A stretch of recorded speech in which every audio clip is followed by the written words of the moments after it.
Let's dive right in.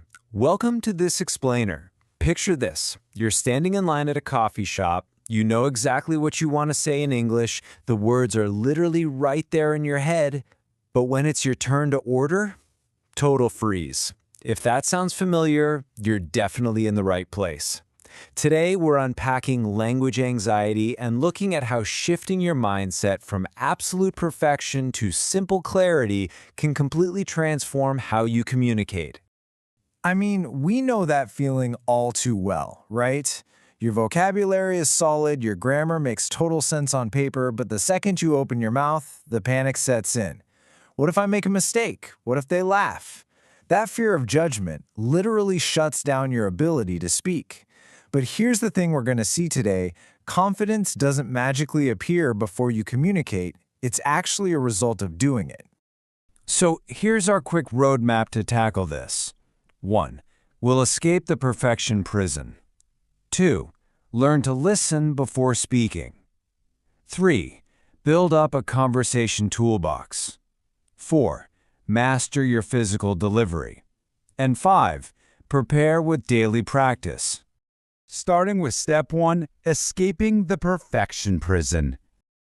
We have to confront the biggest roadblock to your fluency. Honestly, it's not your vocabulary, and it's definitely not your grammar. It's this perfection prison. It's that paralyzing trap where you demand flawless grammar, perfect words, and a native accent from yourself all at the exact same time. It overwhelms your brain completely, and because you can't be 100% perfect, you just end up staying completely silent. It's a trap that stops you from practicing altogether.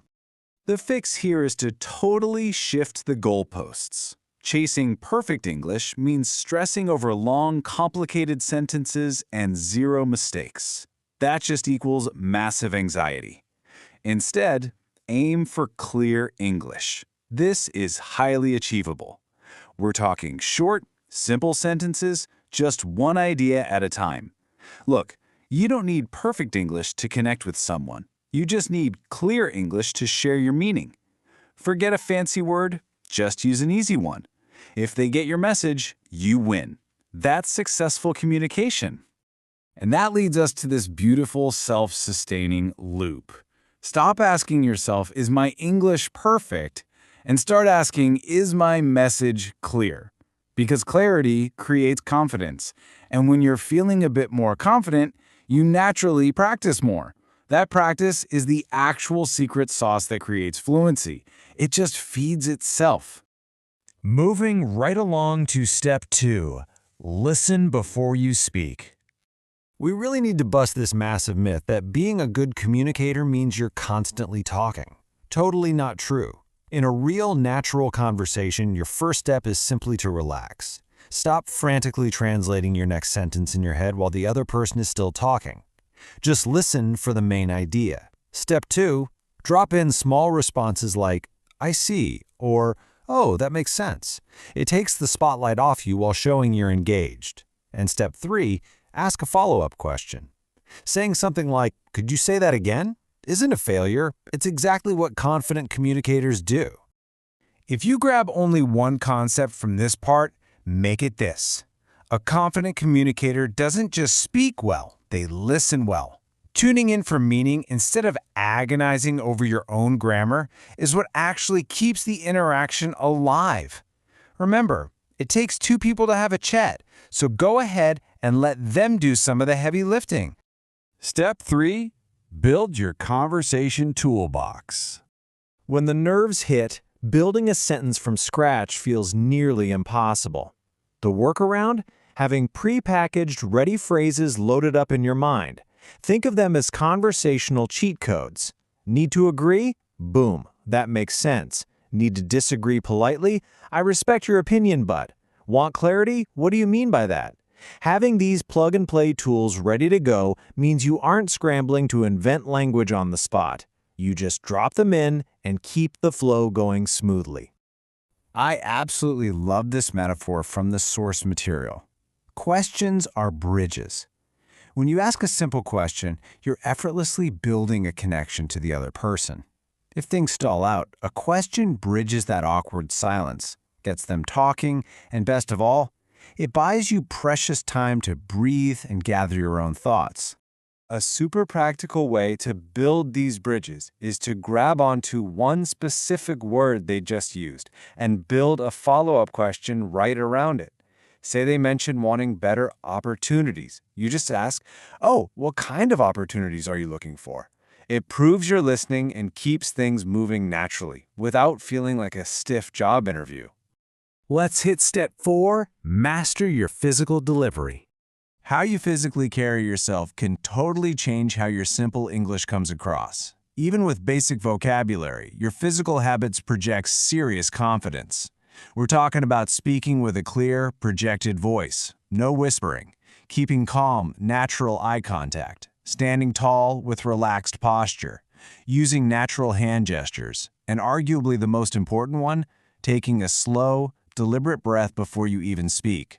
These little cues tell your brain it's safe to relax, and they tell your listener that you know exactly what you're doing. The contrast between these two approaches is crucial. So many of us try to rush our sentences just to get the uncomfortable moment over with.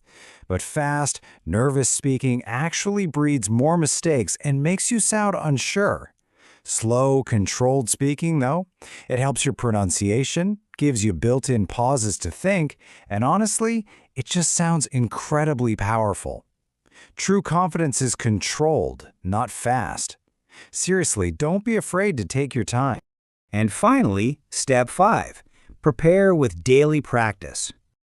We build this courage through actionable, low-stakes rehearsal. It's a simple, daily method to train your mouth to catch up with the English your brain already knows. Pick a random daily topic. Speak out loud for 2 straight minutes. If you mess up, self-correct, but whatever you do, do not stop. Pushing through those hiccups without freezing up is huge for fluency. Then just quickly ask yourself what you could do better next time. It's a tiny habit, but it builds massive muscle memory over time. You can do this totally in private, by the way. Practice in front of a mirror to check your posture, record a quick voice note on your phone, and listen back. Without judging yourself, please. Try role-playing ordering at a cafe right in your living room, or just read a paragraph out loud, focusing on clearly opening your mouth. This lets you get the mistakes out of your system in private, so when the real world calls, your brain and mouth are already in perfect sync. I'll leave you with this really powerful thought. Confidence in English is not built by waiting around for it. It's built by speaking. That fear is only going to shrink when you actually take action. You've got the tools now, and you know for a fact that clarity will always beat perfection. Knowing that staying silent is literally the only real mistake you can make here, what will you choose to speak about today?